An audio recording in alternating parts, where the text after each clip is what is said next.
In today's video, I'm going to teach you how to create Zoom breakout room pre-assignments. If you've ever struggled with organizing breakout rooms during your Zoom meetings, you're in the right place.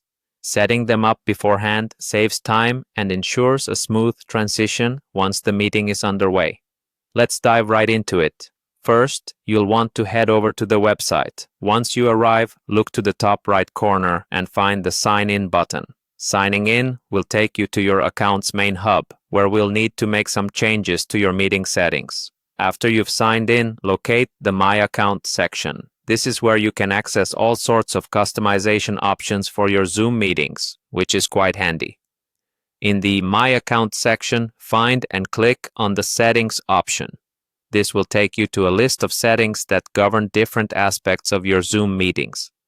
Here, among the various tabs, you'll want to click on the In Meeting Advanced tab. It's crucial because this is where we'll find the setting for breakout rooms. Scrolling through this section might seem a bit overwhelming, but don't worry, our focus is singular. The next step is to activate the Breakout Room Meetings option. This particular setting is what enables the functionality of breakout rooms in your Zoom meetings. So make sure that the toggle is turned on. A quick tip: having this feature activated can significantly enhance the interaction level in your meetings, especially if you frequently host brainstorming or team building sessions. Once you've turned on the breakout room feature, look for the option that says Assign participants to breakout rooms when scheduling.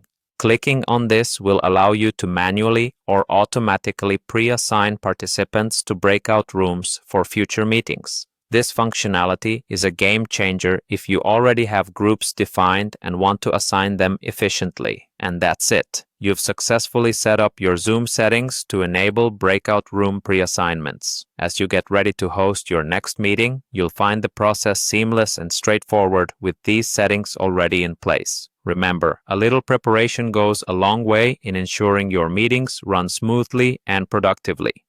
Thanks for watching. If you found this tutorial helpful, don't forget to like and subscribe for more tips on making the most out of your online meetings. Until next time, happy Zooming!